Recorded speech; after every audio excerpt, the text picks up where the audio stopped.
Bagyong Kiko tuluyan nang nakalabas sa PAR, habagat unti-unti nang humihina.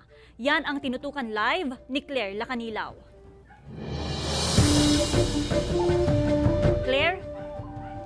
Joan, bagamat nakalabas na sa Philippine Area of Responsibility ang Bagyong Kiko, patuloy na binabantayan ng Pag-asa ang isang low pressure area na posibleng maging bagyo.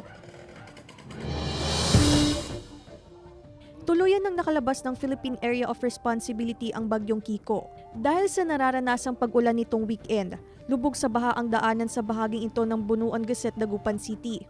Kung magtutuloy-tuloy daw ang pag-ulan, posibleng tumaas pa ang baha lalo pat barado na ang drainage sa lugar. Ano po, yung mga iba nagbobota na lang, tsaka yung mga iba di na po lumalabas.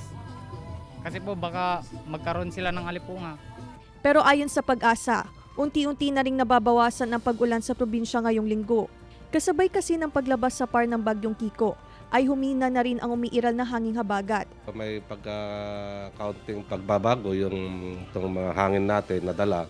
Hindi gaya ng nakarang araw na maraming clouds, so ibig sabihin yung hangin lumakas. Kaya dala-dala po yung mga ulap na nagpaulan noong nakarang araw dito sa Pangasinan. Ang binabantayan ngayon ng Pag-asa ay ang namataan na low pressure area na sakaling maging ganap na isang bagyo ay papangalan ng Lani. Ikatlong bagyo ngayong buwan ng Setyembre. So asahan natin kung nag-enhance po yung easterly po natin at posibleng hihina rin ito, posibleng lalakas din ito. Kung sakali mawala po itong tinatawag na easterly, yung hangin galing ng East Pacifico. Sa ngayon, hindi pa rin pinahihintulutang pumalaot ang mga sasakyang pandagat dahil nakataas pa rin ang gale warning sa baybayin ng Pangasinan. Joan, sakaling maging bagyo ang binabantayang LPA at hindi magbago ang direksyon nito, inaasahan ngayong weekend o sa susunod na linggo ito mararanasan sa bansa. Bukas inaasahan naman na alisin na rin ang nakataas na gale warning sa baybayin ng Pangasinan. Joan.